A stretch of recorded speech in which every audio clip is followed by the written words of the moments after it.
demək, hamının müzakirəsinə səbəb olub. Məsələn, model qızlara açıq-saçıq reklam çəkdirənlər cərimə oluna bilərlər. Biz bu barədə bilirsiniz ki, dəfələrlə danışmışıq və təkcə model qızlarla bağlı deyil. Bu model qızları hər yerdə artıq istifadə eləməyə başlayıblar. Bunlar geyim mağazalarında bunları görmək mümkündür. Maşın bazarında da bunları görmək mümkündür. Kirayə bazarında, ev bazarında hər yerdə bunları görmək mümkündür. Artıq qadın bədəni, yarı çılpaq qadın bədəni sözün bütün mənalarında reklamın Azərbaycanda vazgeçilməz, dırnaq arasında vazgeçilməz atributlarından birinə çevrilib. Maşın bazarının da hansısa bir maşını satdırmaq istəyən adam da gedir, min yubqalı bir qıza deyir ki, gəl maşına min fırran, hərrən, qızın başından başı çıxmasa belə o formada hərrənir, fırranır, qısa ətəkdə hər yeri görünə-görünə və o adam o reklamı edir. Ev bazarında eyni şey edirlər, kirayə bazarında eyni şey edirlər. Qızlar gəlirlər, evi hərrənirlər, fırranırlar qısa yubqada, yenə altdan onlara çəkirlər, hər yerləri görünə-görünə və beləcə malın reklamı getməkdə olur və bu artıq çox çirkin bir həddə gəlib çatıb. İndi isə nə deyirlər? Deyirlər ki, model qızlara açıq-saçıq reklam çəkdirənlər cərimə oluna bilərlər. Yeni qanunda bu məsələ öz əksini tapıb. Milli Məclisdə İnzibati Xətalar Məcəlləsində dəyişikliklər müzakirə edilib. Hər iki qanun layihəsi sosial şəbəkələrdə davranış qaydalarının sərtləşdirilməsi və onlayn mühitdə mənəvi dəyərlərin qorunması məqsədi daşıyır. Bu dəyişikliklər internetdə yayılan neqativ məzmunun qarşısının alınması üçün nəzərdə tutulur. Və Milli Az xəbər verir ki, təklif olunan ilk dəyişiklik xırda xuliqanlıq maddəsinə yeni əlavələrin edilməsidir. Burada əsas məqsəd sosial şəbəkələrdə və digər internet resurslarında ictimai mənəviyyata uyğun olmayan davranışların qarşısının alınmasıdır. Yeni layihəyə əsasən internet mühitində açıq şəkildə cəmiyyətə hörmətsizlik formalaşdıran hərəkətlər inzibati məsuliyyət irəcək. Şükür Allaha, nəhayət ki, bunlara bir dur deyən olacaq. Mən bu barədə xüsusi danışacağım. Çünki bu hallarda qeyri-etik ifadələr, jargon sözlərdən istifadə edilməsi, bu məzmunu xatırladan jestlərin nümayiş etdirilməsi və insan bədəninin hissələrinin mənəvi dəyərlərə uyğun olmayan formada göstərilməsi, bax elə belə görüntülərdə gördüyünüz kimi ev reklamı, amma evdən daha çox qız reklamı və yaxud da qızın bədən əzalarının, bədən hissələrinin göstərilməsi. Mən bilmirəm, başa düşmürəm, bir evi reklam eləyəndə niyə kameranı altdan qoyub da ora gedən qızın belə deyib, bütün bədən üzvlərini mən görməliyəm. Evimi alacağım, qıza mı baxacağım, o mənim üçün anlaşılmazdır. Və ev reklam edilirsə, qızı ümumiyyətlə çəkməmək daha yaxşı olur. Ümumiyyətlə heç kəs təqdim etməməlidir. Elə kamera ilə evi sağ, yəni əgər həqiqətən ev almaq istəyirəmsə mən orada sadəcə evin yanını, yörəsini, kvadraturasını, tutaq ki, həyət evidirsə sahəsini, necə tikilib, neçə daşla tikilib və s. Bu cür detallar var, onları bilməliyəm. Bu deyil də, başa düşürsünüz, kör-kör, gör-gör də. Eyni şey maşında da var, eyni şey geyimdə də var. Baxırsan ki, geyimdən xəbəri yoxdur. 2 balaca, 2 santimetrlik əski parçası da orasını burasını örtüb, adı odur ki, bu geyimdir. Aydın məsələdir ki, siz geyimi reklam eləmirsiniz də. O zaman üstəlik də sonra da qoyurlar o nömrəni ora ki, kim istəyirsə zəng eləyə bilər. Onunla nədir? İnsan alverinin başqa bir variantıdır bu. Yəni, başqa bir yolunu mu seçmişsiniz bunu? Və çox yaxşı da eləyiblər və Milli Məclis İnzibati Xətalar Məcəlləsində dəyişiklik eləyib. Eyni pozuntu bir il ərzində təkrar edilərsə daha sərt məsuliyyət yaradacaq və bu halda da 1000 manatdan 2000 manata qədər cərimə tətbiqi təklif olunur. Şəxsin davranışı təhlükəli sayılarsa 1 aydan 2 aya qədər inzibati həbs mümkündür. Qanun layihəsində qeyd olunur ki,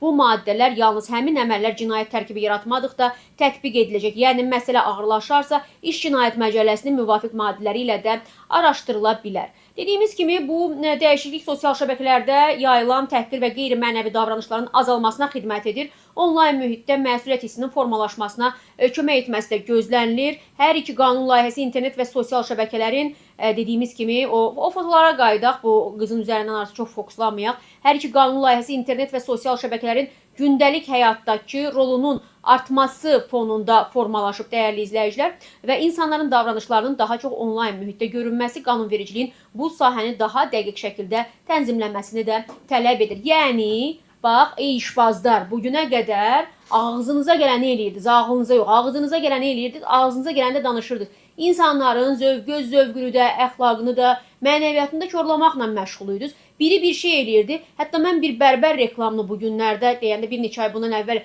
onu da reklam eləmişdim. Ya bərbərdən daha çox bir vulqar şəkildə oturan, oynayan, burcudan bir qızın belə deyək də reklamı idi. Və mən onda da öz etirazımı bildirmişdim ki, bəsdir də, telefon nömrəsi, telefon mağazalarında telefon nömrələrinin satışını həyata keçirən mağazalar belə bədən şəkilləndirmənin dırnaq arasında əsəri olan qadınların reklamını eləyirlər.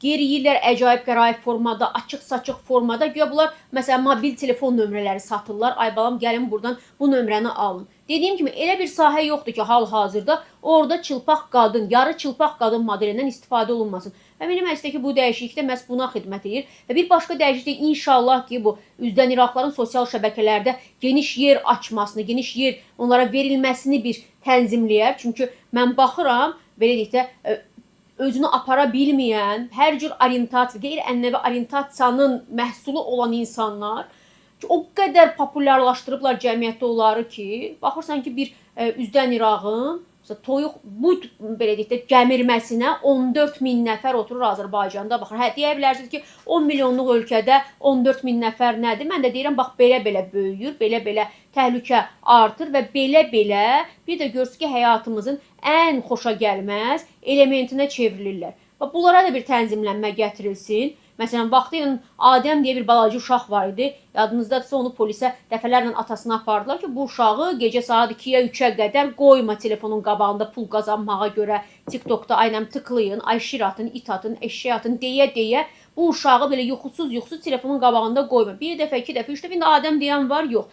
Mən ona görə demək istəyirəm ki, əvvəlki qədər populyar deyil də, indi o Adəm və onun dədəsi. Mənim deməyim odur ki, bəzi məsələləri gerçəkdən də neyniyək? Qanunun dili ilə tənzimlənməsək bunun başqa yolu yoxdur. Yəni, deyir o ölünü öz başına qoysan kəfəni yırtar. Bəzi taxtabaşları, bəzi beyinsizləri, gerizəkaları öz başına qoysan, bunlar reklam adı altında hər cür əxlaqsızlığı eləyəcəklər.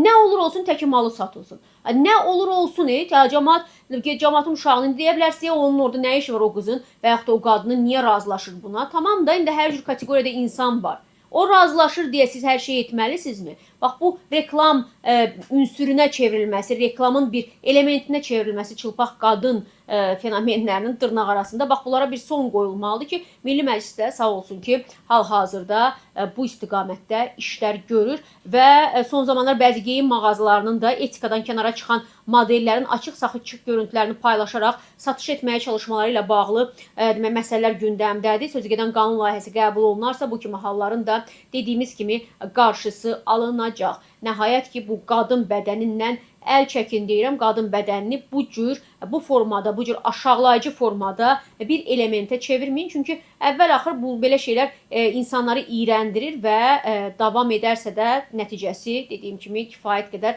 ağır olacaq.